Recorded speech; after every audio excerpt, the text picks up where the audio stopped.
मेरी कनीज तेरे दर पे है आई। साहिब मुर्शिद कामिल तू, मेरे रोम रोम में शामिल तू। मेरा साहिब मुर्शिद कामिल तू, मेरे रोम रोम में शामिल तू।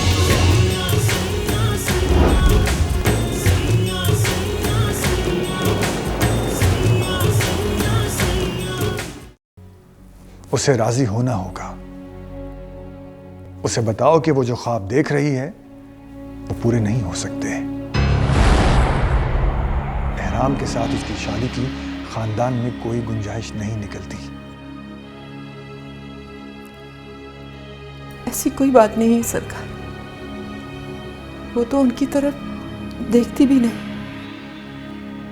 इसीलिए रात के 2:30 बजे उसके साथ ग्रीन रूम में बैठी हुई थी।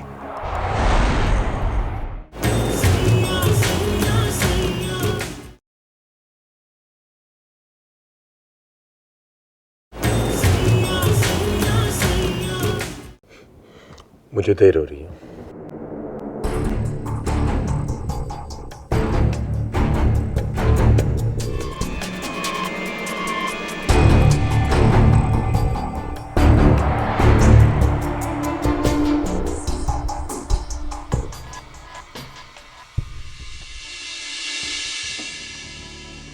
ये क्या अंदाज था इसका शहरबानो? अब जो कुछ भी है तुम्हारे सामने है बहना, हमने तो इसे कुछ नहीं कहा। तुम लोगों ने कुछ नहीं कहा, यही तो इसके इस रवैये की जड़ है। अगर गाहे बगाहे उसके जहन में ये बात डाल देते तो आज ये अंदाज ना होता उसका। तुम्हारी बेटी ने भी मेरे साथ यही किया और आज एहराम भी मेरे साथ यही करके गया। बदनाम तो सिर्फ मेरे बच्चे हैं ना, नाफरमाबरदार, जो बड़ों के फैसले के आगे सर झुकाकर खड़े होते हैं। और तुम्हारे पाले हुए बच्चे बड़ों के फैसलों को पीठ दिखाकर चल दिए। ओफो बहना, इतना क्यों सुना रही हो तुम मुझे? आखिर उसके रवैये का हिसाब मैं थोड़ी दूंगी। जवान है, लंदन में पला बड़ा है, उसके जहन ने कबूल नहीं किया होगा इस फैसले को। क्या मतलब है? कबूल नहीं किया? मेरी बेटी उसके इंतजार में बैठी है शहरबानो, और बेटा तुम्हारी बेटी के। साफ साफ बताओ तुम लोग चाहते क्या हो? मेरे चाहने ना चाहने से क्या होता है? जवान औलाद है, समझदार है, अपनी मर्जी का इजहार तो करेंगे ना। और मर्जी क्या है दोनों की? फिलहाल दोनों ने शादी के बारे में कोई फैसला नहीं किया है। जहां मंगनी हुई है वहां शादी का ख्याल नहीं कि आपस में शादी का ख्याल है? कैसी बातें कर रही हो बहना? बात साफ है शहरबानो, एहराम की शख्सियत और तालीम देखकर तुम लोगों का इरादा बदल गया है। लेकिन इस बार मैं वो नहीं होने दूंगी जो हमारी बार हो चुका है। इस तरह ही पीर बख्त सुभान ने मुझे रिजेक्ट करके तुमसे शादी करनी थी, और तुम भी अपना मंगेतर मुझे थमा के मेरी सेज पर बैठ गई। इंसान अपनी बार तो मुरव्वत में चुप कर जाता है, लेकिन औलाद की बार आग का दरिया भी पार कर जाता है।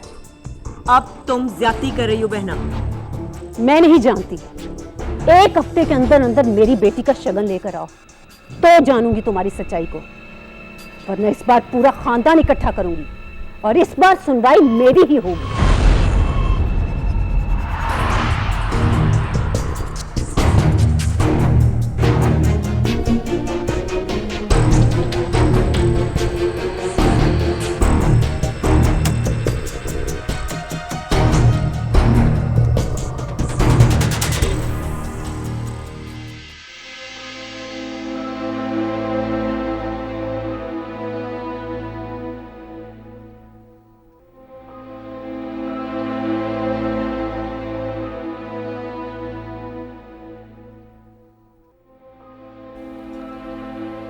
ये तेरी आंखें किसकी ख्यालों में खोई हुई हैं?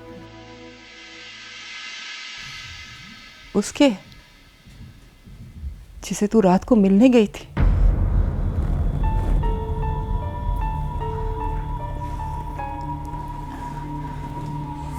वो खुद ही लेने आया था। खुद ही तो लेने आते हैं। मोहब्बत का तरीका वारदात ऐसा ही होता है, खुद चल के दर तक आती है, फिर इंसान अंधों की तरह उसके पीछे चल पड़ता है। और ये जालिम अपना भेजा हुआ करिंदा लेके कहीं गायब हो जाती है, और तेरे मेरे जैसे छोटी जात की लड़कियां सारी जिंदगी इस जायके को, इस खुमार को तरसती रहती है।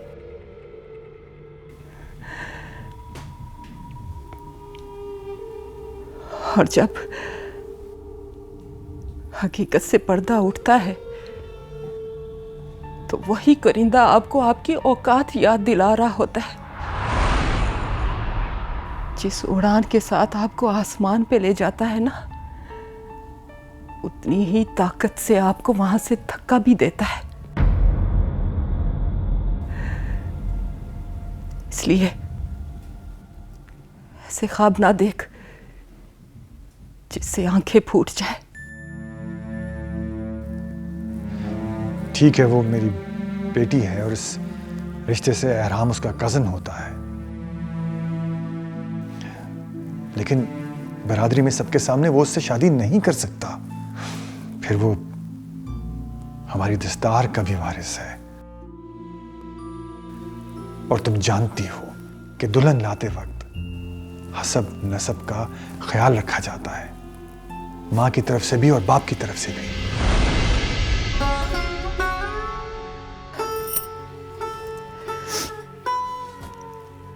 और सुन, तू पीर एहराम के लायक नहीं। तेरी माँ छोटी जात की है ना, इसलिए तेरी शादी भी किसी छोटी जात की मुरीदनी के बेटे के साथ होगी।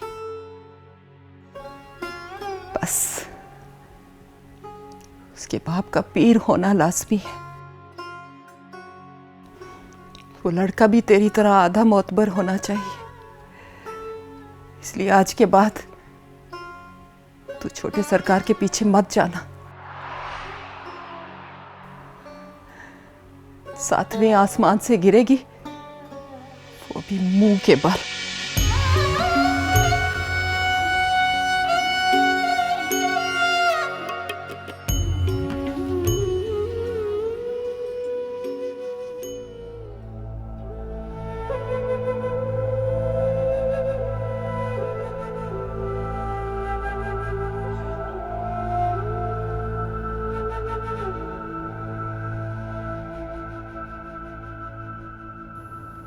मेरा रास्ता खुल चुका है।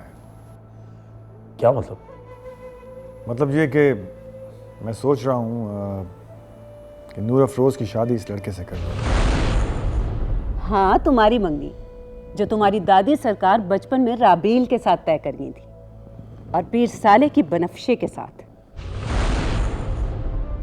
लो बई, इसको इसकी मंगनी के बारे में कुछ भी नहीं बताया क्या?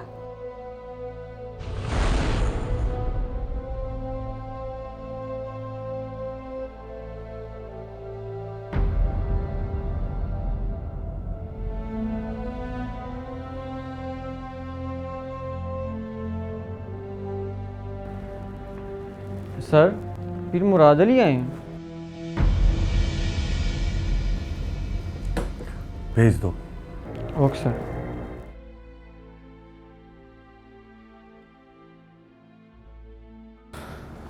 सर, मैं आ सकता हूँ? हाँ हाँ, आओ बैठो। क्या लेंगे आप? चाय, कॉफ़ी, ठंडा? No thanks. मुझे ताया सरकार ने आपसे ख़ास तौर पे मिलने के लिए भेजा। जी, हम लोग वहाँ आए थे और मैं पहली बार अपने किसी रिश्तेदार से मिला और मुझे खुशी भी हुई उनसे मिलके। आगे के क्या प्लान्स हैं आपके? प्लान्स तो नौकरी के बाद ही तय होंगे। नौकरी तो समझो होगी, आप कल से ज्वाइन कर लें और अपने फ्यूचर को प्लान करना स्टार्ट करें। Thank you sir.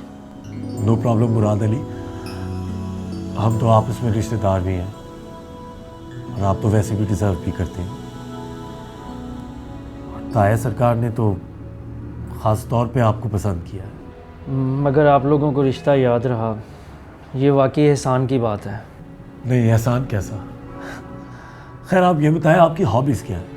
अभी तक तो पढ़ाई हो रही थी और पार्ट टाइम एक ट्यूशन सेंटर में ट्यूशन दे रहा था। और शादी वगैरह अभी कोई मंगनी वगैरह? नहीं नहीं, कहा ना, सब कुछ नौकरी की वजह से रुका हुआ है। ओह, तो इसका मतलब कोई कमिटमेंट है? नहीं, ऐसी भी कोई बात नहीं। इसका मतलब है तू बिल्कुल फारिग है मेरी बर्बादी के लिए। अच्छा, इस उम्र तक तो लड़कों की कहीं ना कहीं कमिटमेंट हो ही जाती है। आप फारिग रह गए, ये और बात। सर पता नहीं क्यों मैं अरेंज मैरिज पे बिलीव करता हूँ। रहा सहा आसरा भी ख़त्म हुआ। इसका मतलब है तू अपने बाप की मर्जी से मेरे ताया की लड़की से शादी करने के लिए तैयार है। आपकी यकीनन मंगनी हुई होगी। बाबा कह रहे थे कि आप लोगों में रिश्ते जल्दी तय हो जाते हैं और आप तो फिर अपनी फैमिली के क्लोज भी हैं। हमारी तरह निकाले हुए थोड़ी हैं।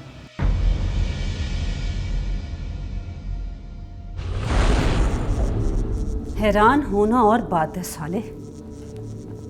उस लड़के ने तो मेरी तरफ ऐसे देखा जैसे दीवाना समझ रहा हो मुझे।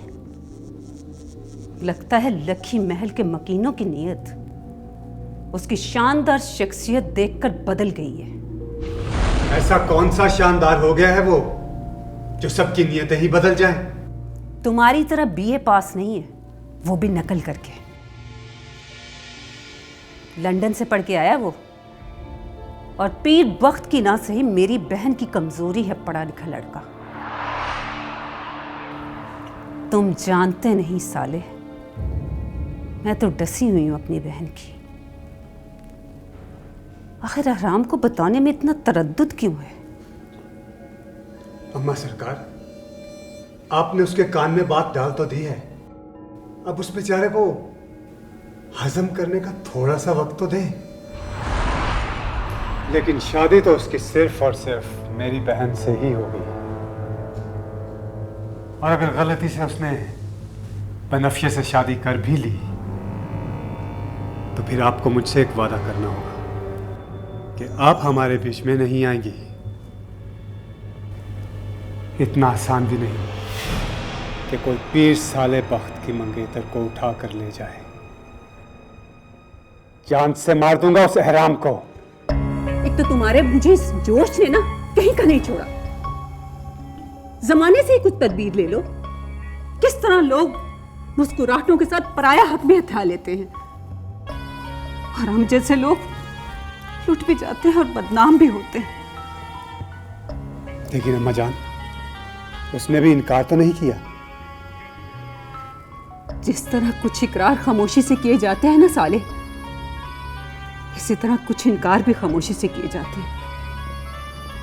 मुझे तो इस लड़के की खामोशी से खौफ आ रहा है, बगावत का। लेकिन ताया सरकार राबेल से भी उतना ही प्यार करते हैं। लेकिन अगर लड़का ही अड़ के खड़ा हो जाएगा तो उसके इनकार को इकरार में कौन बदलेगा? हमारी रवायतें, रस्में, और कौन बदलेगा? आप इंतजार करें उस वक्त का। तेल देखे, तेल की धार देखे। राबेल कब आ रही है?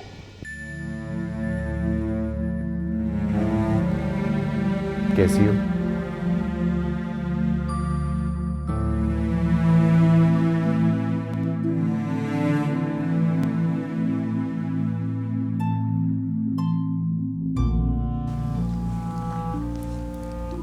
कैसी हो सकती है? जो सलूक तुमने मेरे साथ किया, उसके बाद मैं कैसी हो सकती हूँ?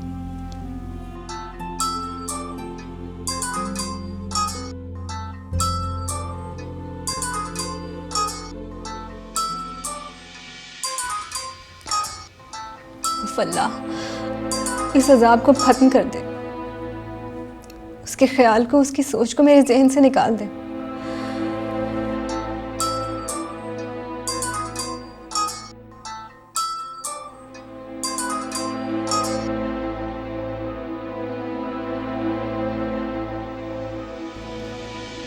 कैसी हो?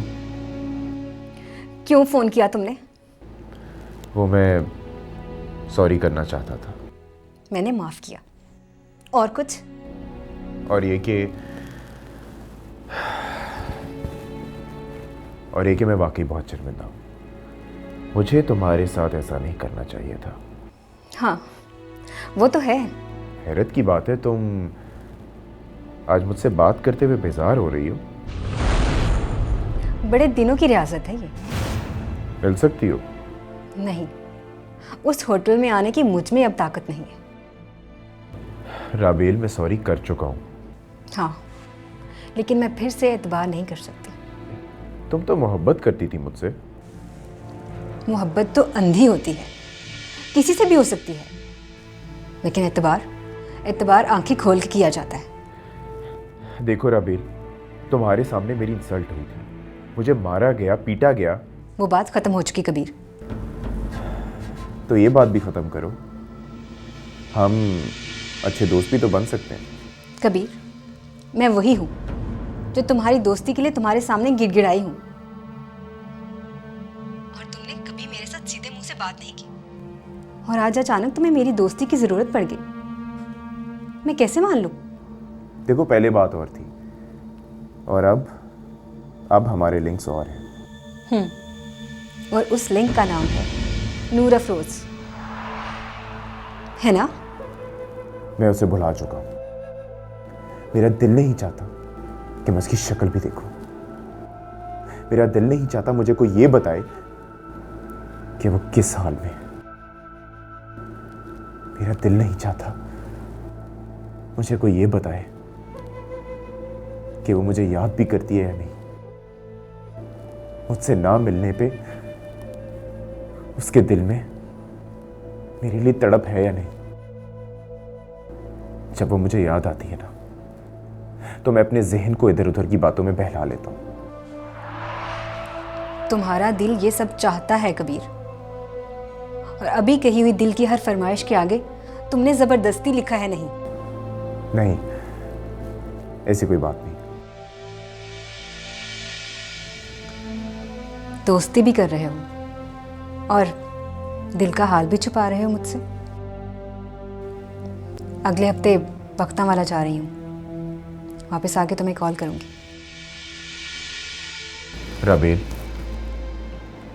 अगर मेरा ये किराए पे दिया हुआ दिल का नगर खाली होता ना, तो शायद तुम आसानी से इस पे कब्जा जमा लेती। तुम्हें पता है कबीर, बदकिस्मती के नए नाम क्या हैं? नहीं। अगर, मगर, लेकिन, शायद, पर। ये सब रुकावट बनकर आप इस सारे ख्वाबों को अधूरा छोड़ देते हैं। आज बहुत उदासी है राबेल, प्लीज कुछ देर बात कर लो। किसके बारे में बात करूं? लक्की महल के बारे में? हाँ, बताओ।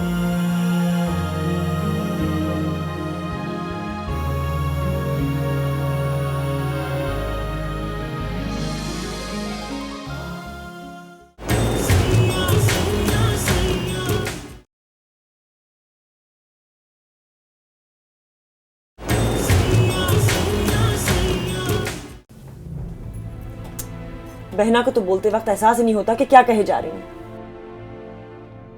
एहराम के रवैये की सारी कसर मुझ पे निकाल गई। न जाने क्या बोले जा रही थी। अब कह के गई हैं कि इस हफ्ते के अंदर अंदर हम शगन लेकर आए, वरना वो सारा खानदान जमा कर लेंगी। इस बार वो खामोश नहीं रहेंगी। जो ज्यादती उनके साथ हुई वो अपनी औलाद के साथ नहीं होने देंगी। खानदान जमा करने की क्या जरूरत है भरजाई को? एहराम सामने बैठा हुआ है, इसे पूछ लेते हैं। अगर ये एग्री करता है तो ठीक है, इसी हफ्ते चले चलते हैं, या धूमधाम से कर लेते हैं मंगनी। मुझे मंगनी में कोई सबर पहले सोचो फिर बोलो। एकदम से इतना बड़ा फैसला नहीं सुना देते। मुझे कुछ नहीं सोचना था सरकार। मैंने कहा ना, पहले सोचो फिर बोलो। ये मेरी मां का फैसला है। मैं इसे खड़े खड़े यूं बगैर सोचे समझे रद्द नहीं कर सकता। पर बहना को भी तो कोई एहसास होना चाहिए ना। पता है वो क्या कहकर गई हैं? कि एहराम को देखकर हमारी नीयत खराब हो गई है बनफ्शे के लिए। जब भी आती हैं जहर उगल के जाती हैं। किसी भी रिश्ते की, किसी भी नजाकत का एहसास नहीं है उन्हें।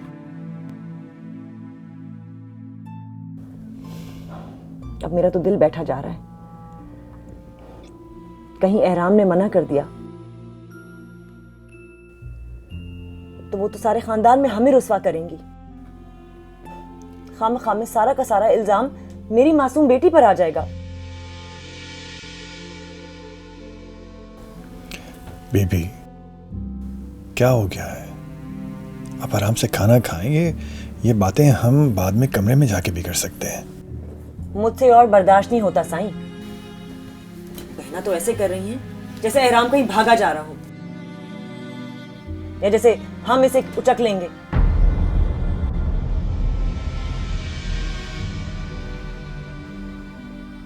उनका बस चले तो वो सारे पीरों अजीजों जिन जिन की बेटियां हैं ना, उनसे छुपा लें एहराम को।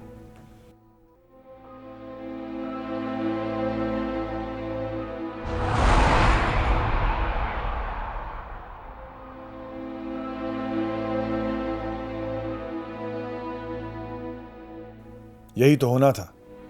अगर आप थोड़ी देर को खामोश हो जाते तो कम से कम वो खाना खा लेता। साईं, आपको तो गुस्सा किसी पर भी आए, निकलता मुझी पे है। मेरा तो कोई दुख, कोई तकलीफ, कोई जिल्लत आपको नजर ही नहीं आती।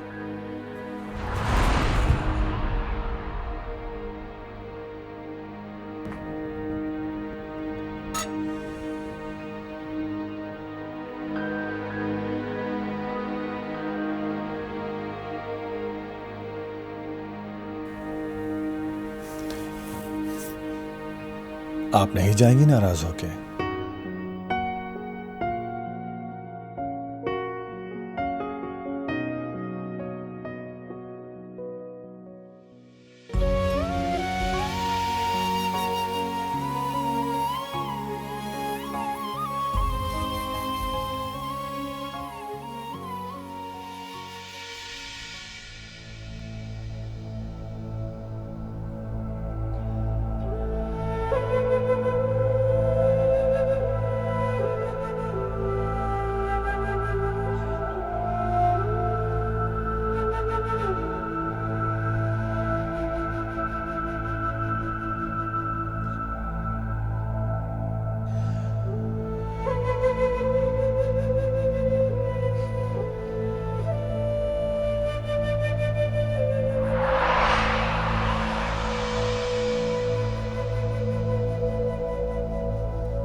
बीबी, अब हम उम्र के उस हिस्से में नहीं हैं जहां एक दूसरे से ऐसे नाराज हुआ जाता है। नाराज होने का उम्र से क्या ताल्लुक है? नाराज हो जाना, खाना छोड़कर टेबल से उठ जाना बचपना नहीं तो और क्या है? फिर आप में और एहराम में क्या फर्क रह जाएगा? तकलीफ तो तकलीफ है ना। बड़ों को भी उतनी ही होती है जितनी छोटों को। लेकिन आप तो ये चाहते हैं कि मैं कुछ ना महसूस करूं, ना आपकी बेरुखी और ना बहना की बेइज्जती। एक बेजान गुड़िया की तरह मैं जिंदगी बसर करूं, पीर बख्त सुभान की बीबी बनके।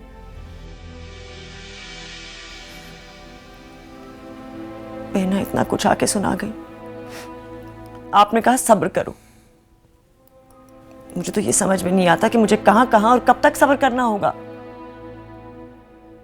आप मेरी हर तकलीफ को इतना लाइटली लेते हैं।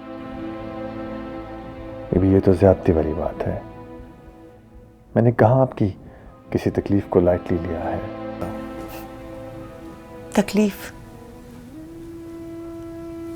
आपको मेरी तकलीफ नजर कहां आती है?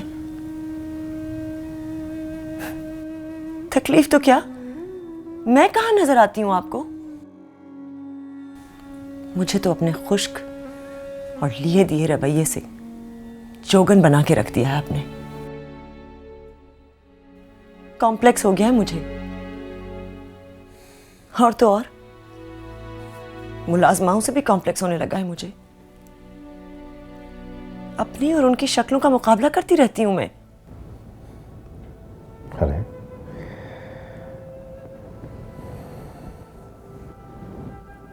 इतने सारे शिकवे मुझसे? मुझे तो अपने इतने गुनाह याद नहीं है।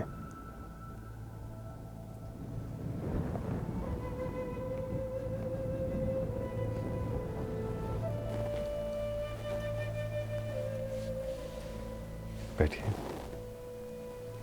प्लीज।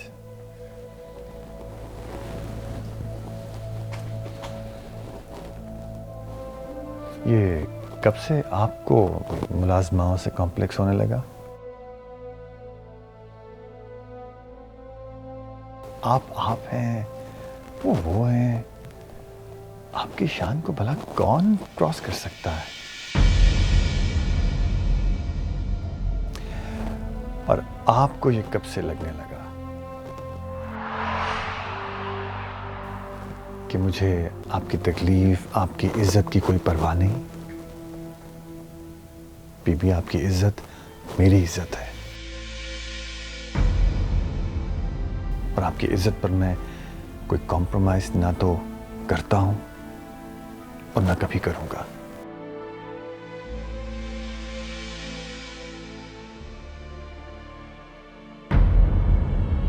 बीबी मुझे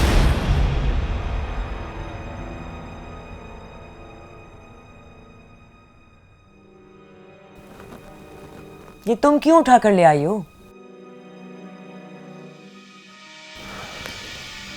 इसे रख दो और जाओ।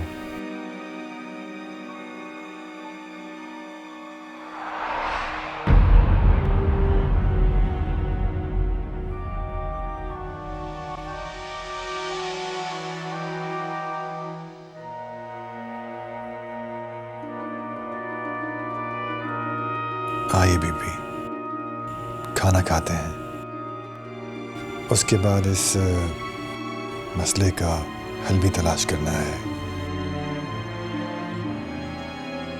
आइए।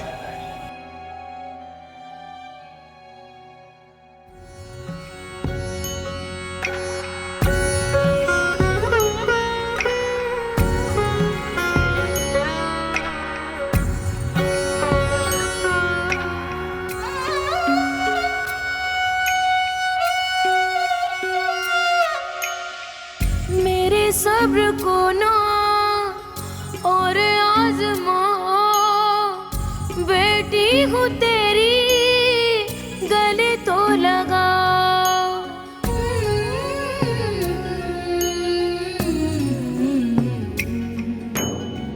घुट घुट के कब तक मैं जीती रहूंगी, सीने पे अपने कभी तो सुला। फिर से कोई नया ख्वाब दे, सवाल हूँ तुझ पे, तू जवाब दे।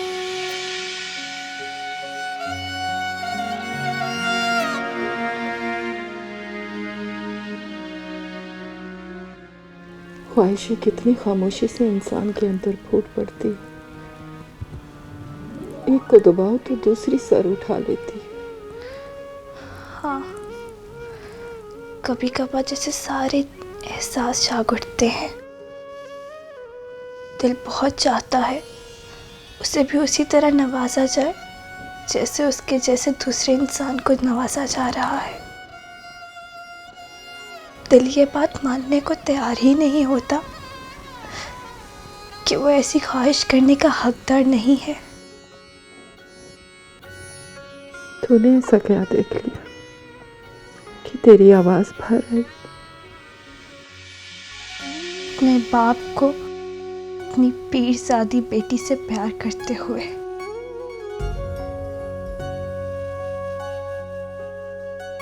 तूने ऐसा क्या देख लिया जो तू रो रही है?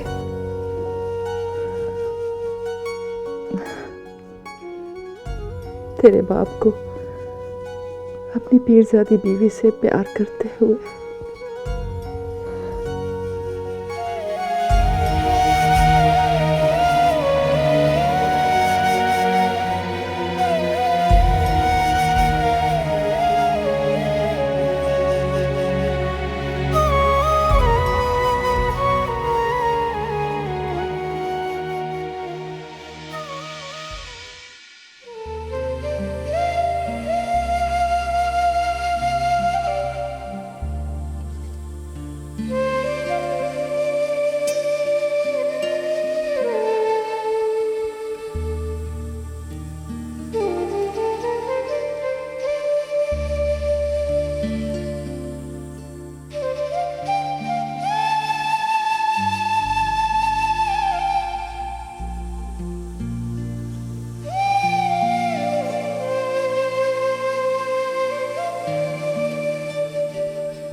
कौन है? जी मैं। आओ।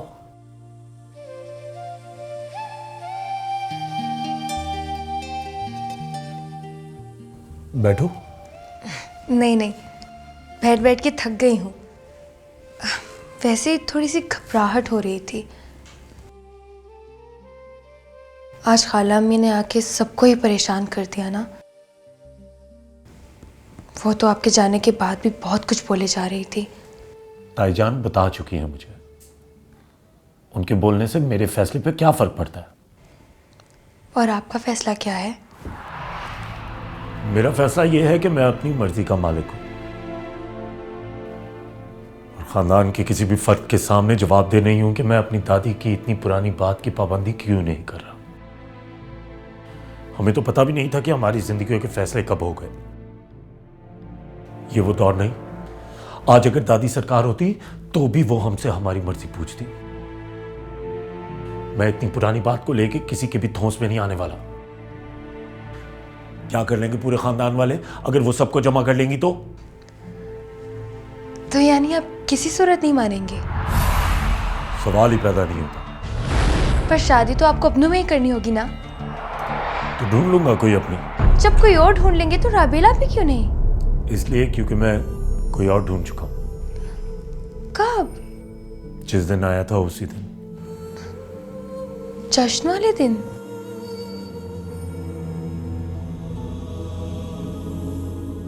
सयोनी मेरा माही मेरे पाग जगावण आ गया। मेरे इस्तेकाल के लिए वो अपनी ही उम्र की लड़कियों के साथ कॉरिडोर में खड़ी थी।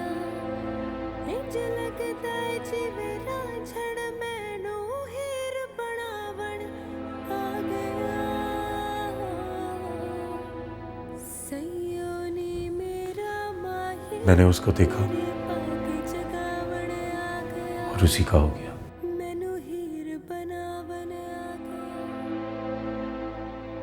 मैं उस वक्त का इंतजार करूंगा जब तक कुदरत हमारे मिलने का सही वक्त तय नहीं कर लेती। आपको अंदाजा नहीं, आपके इस फैसले ने मेरे अंदर कितनी जिंदगी भर दी है।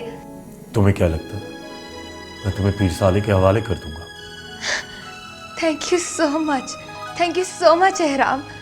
नो प्रॉब्लम, ये मेरे दिल का फैसला है।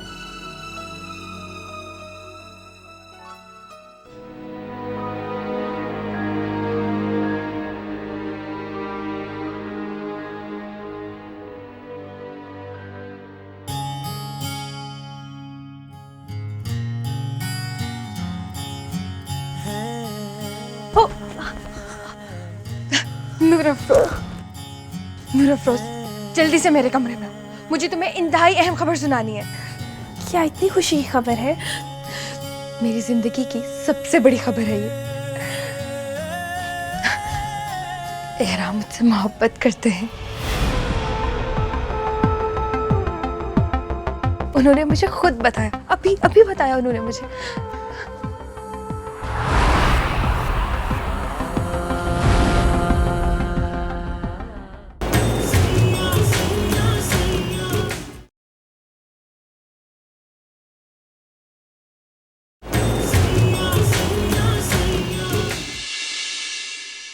मुझे तो प्यार करना ही नहीं था, उसने मजबूर कर दिया, मुझे जबरदस्ती घसीट के ले गया और बीच रास्ते में मुझे छोड़ के कुटी बीबी का हाथ पकड़ लिया। जितना रो सकती है रो ले, इतना रो कि तेरे आंसुओं से दिल पे बनी उसकी तस्वीर धुल जाए।